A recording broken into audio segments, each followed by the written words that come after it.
So let's start here. Now, we started this review with this problem because it's probably one of the most missed problems. Before we look at this problem exactly, let's look at the easier one. What would be $5 less than $20? $15. And how would you get that answer? Yeah, subtract what? $20 minus $5 is $15. Notice how the $5 is first in the sentence here, but it's not 5 minus 20. Same thing here. It says 35 less than the product of 4 and x.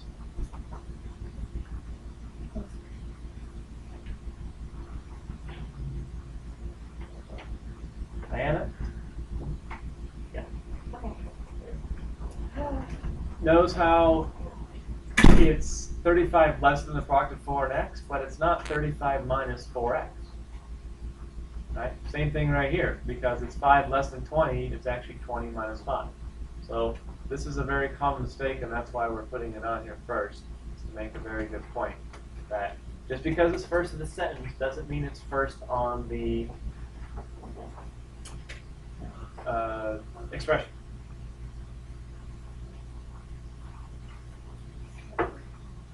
Number 2, it's a little bit more straightforward. As long as you know sum means to add, you can come up with 38 plus m, or more correctly would be m plus 38. Usually put the variables first, numbers last.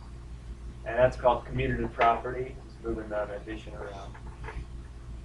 So either ones would be actually acceptable. Moving on. Twice the sum of g and h increased by 4 times h. Right. Here's where we start using parentheses. Not quite obvious because in the words, they don't have the word parentheses. But you have to infer from the language that when they say the sum of g and h, they're talking about parentheses. So twice the sum of g and h together. Okay. So g and h, the sum of g and h together, 2 times that in parentheses.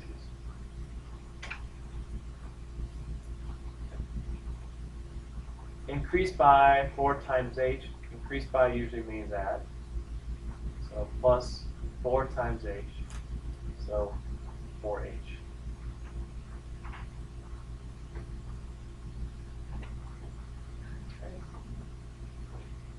Parentheses, look for a question on parentheses and how to do that.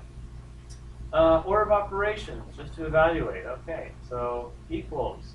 What are you going to do first, second, or third, and fourth, if there is a fourth? You want to figure this out before you actually write anything down. So first, I'm going to do parentheses. Then I'm going to multiply these two together. Then I'm going to subtract that from 75. You want to know what these steps are before you actually do them.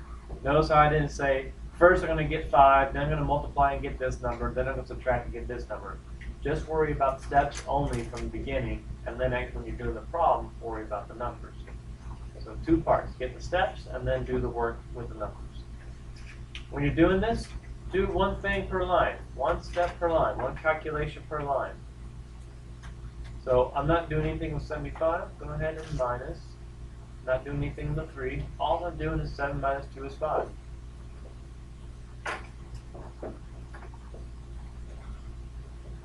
And next step, I said, okay, then I'm going to multiply. So again, I'm not doing anything with 75, just leave it as is. Negative 3 times 5 is 15. Now, last step, 75 times 5 is 60. So this is exactly how your work should look like as well. Step by step. 1 calculation per step. If I asked you to, you could go through and say what properties these are as well, which is later on, like a number 8.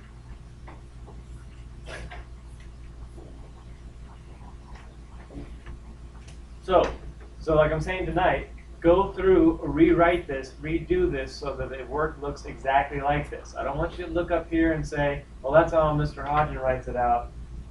You know, but I kind of do it this way. I get 5, then I think, okay, then it's 15, and then I get 60. Okay, answer 60.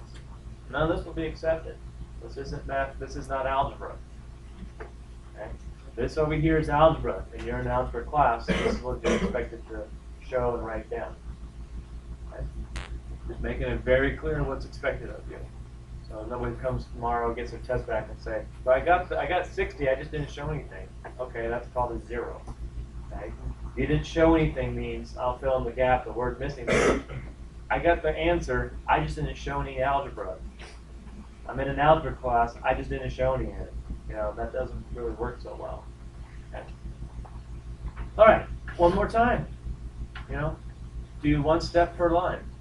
I know it might be tempting to kind of do the exponents and do all sorts of stuff all at once, but don't resist it. Okay. So 15 minus 7, 8.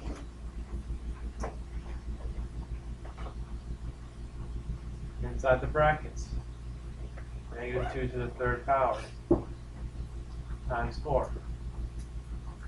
Only when you finish with these parentheses will you go through and do the exponents. What is negative 2 times negative 2 times negative 2? Don't say 8.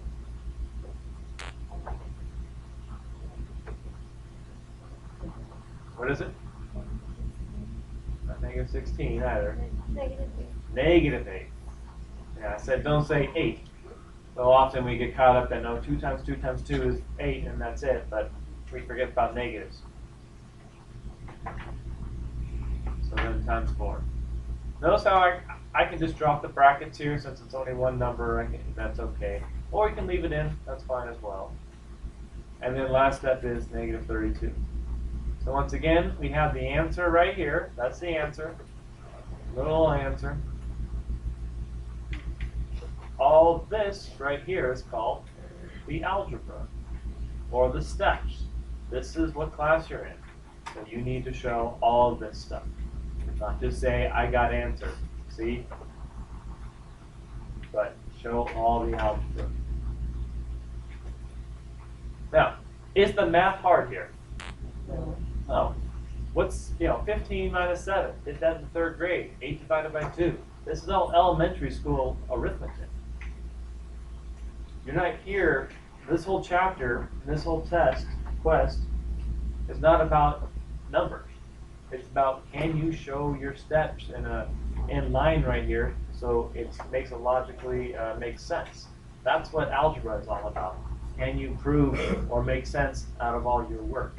Not just say, what's 8 times 4? Oh, it's 32. Okay. We all know you can do that. Not the issue, not what you're being tested on. That's why I'm making a big point right now to show you that. Algebra class, show algebra. Evaluate. That means nothing more than plug in. So I'll go ahead and do that. But you go ahead and do 6 and 7 right now. So number 6. More the same. Okay, I have 3 times 5 times 4. One thing I'd point out here is the commuter property might be helpful. What would be an easy way to multiply it? Doing 3 times 5 times 4, or maybe 5 times 4 times 3, or 3 times 4 times 5. What would be a good way to multiply those? That's the easiest. Yeah, 5 times 4 is 20. 20 times 3 is 60. Yeah, it might be, not that the other ways are very hard, but that's probably the easiest way to look at it. And we get 85. So use that commuter property when it suits you.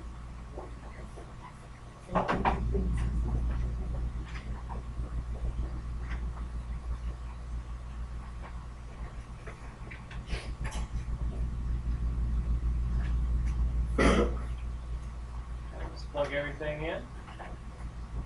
Now it goes without saying that you're supposed to do everything on the top and then everything on the bottom. You just have to simplify the whole top, simplify the whole bottom, and then if the 2 numbers left over are divisible, you can divide them out. The last thing you might do is divide.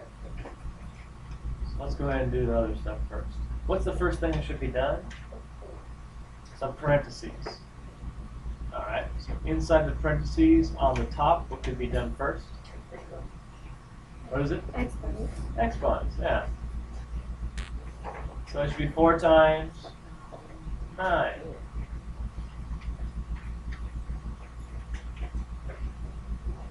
And on the bottom, the parentheses on the bottom would be 6.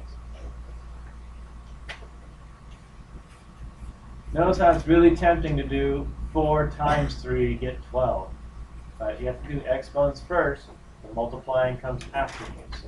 Because this 4s squared is 4 times s to the second power. So you just do the exponent by itself. That's really the purpose of this problem right here, is to understand the exponent. Do not do 12 to the second power. All right, more parentheses. How about the multiplication right there? 6 plus 36 all over 6.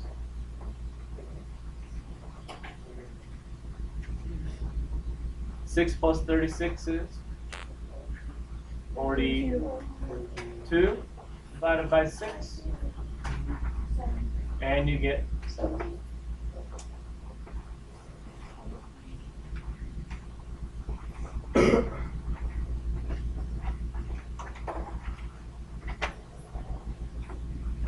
So again, if you didn't get 7 the first time through, you should go back and redo this problem on different pieces of paper until you can get it all correct, just like I did. All right, here we go.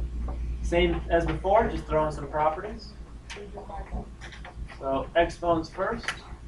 5 plus 1/2. 4 times 4 is 16. That's just substitution. 4 times 4 is 16. I took out a 4 squared and I put in 16. That's substituted in. I think all these are actually substitution. Look at it. Oh, no, this one. Okay. We have 5 plus 1/2. 16 minus 4. 2. Also substitution.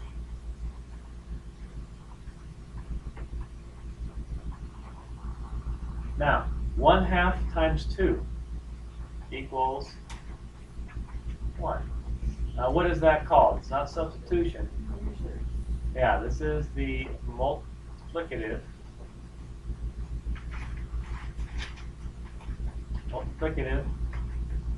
inverse. What was the other name for that? Reciprocal. Yeah, those are reciprocals. 1 over 2 and 2 over 1. That's reciprocal. And then there's actually should be one more step here. 5 plus 1 is 6, and that's substitution.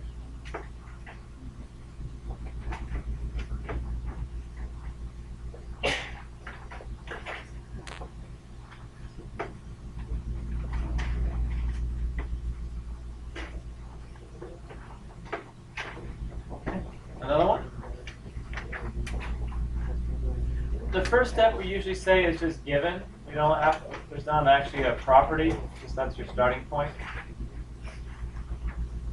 7 times 0 equals 0. What property is that called? Yeah, that's a 0 property.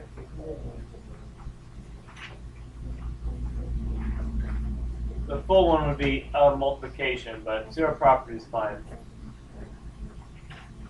Yeah, anything times 0 is 0. That's a property. Good? Next. What's the difference between step 2 and step 3? What changed?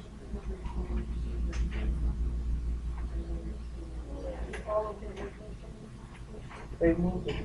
Yeah. So these two move. All right, they just moved. No. Well, that's commutative property.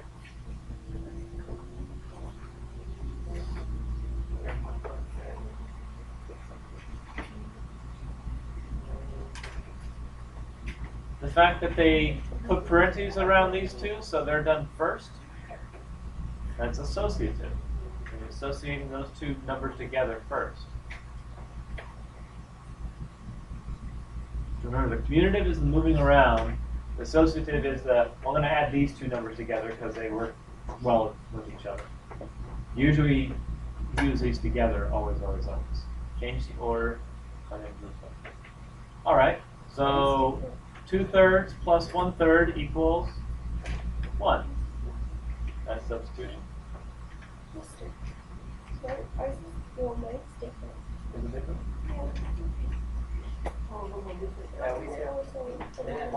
Oh, okay. All right. We'll look at that in a minute. Let's see here. Let's finish this. So we got substitution here, and then 3 plus 1 is 4. That's another substitution. Now, remember this. If the beginning and the end are the same, 0 plus 4 is 4. What was that called if they're identical from beginning and end? Yeah, identity. If identical, then it's identity. So, and they're adding, so it's additive identity.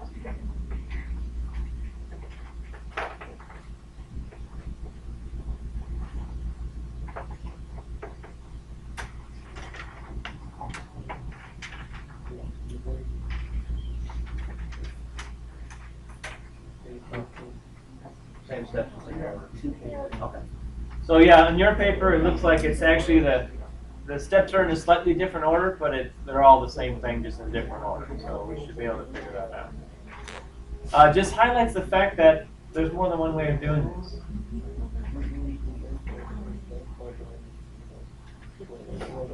Ready?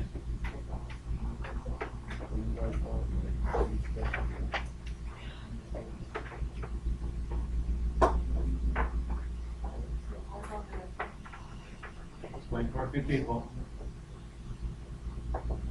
All right, good. All right. Show me using distributive property how to do 8 times 990. Okay, so how can you break up 990? 900 plus 90. You can do 900 plus 90. That would be fine. I know it says plus here, but I wouldn't mind if you did 1,000 minus 10. I was going to do that with the Yeah, so either way, let's put them both down, and you can go either way. So I'm going to put, 900. Actually, I'm going to put it below. So 2 ways of doing the same problem. Either way is fine. So we can do 990, but it wouldn't be bad if you did 1,000 and minus 10. Either way is fine. See how these both equal 990? 900 plus 90 is 990. 1,000 minus 10 is 990. Just ask yourself which one is easier for you. So did this, we'll have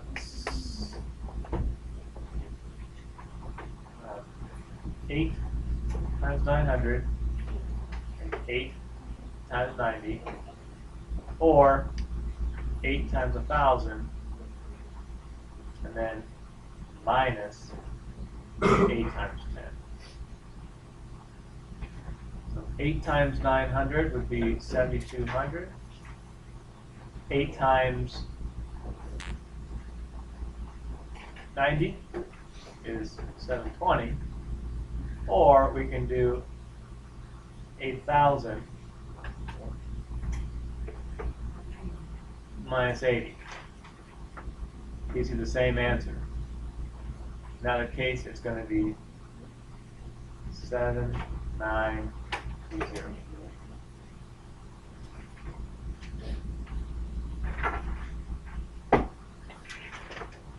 One more. 14.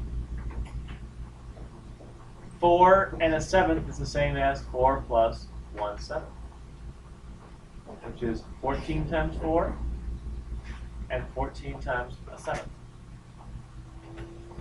Now, even here, you could break this up to 14 up into 10 and 4. It could be 4 times 10 and 4 times 4. 10 and 40 and 16 would be 56. Yeah. And then what is 14 times a 7? It's 2. It's kind of like cross canceling. 7 goes into 14 2 times. 2 times 1 is 2.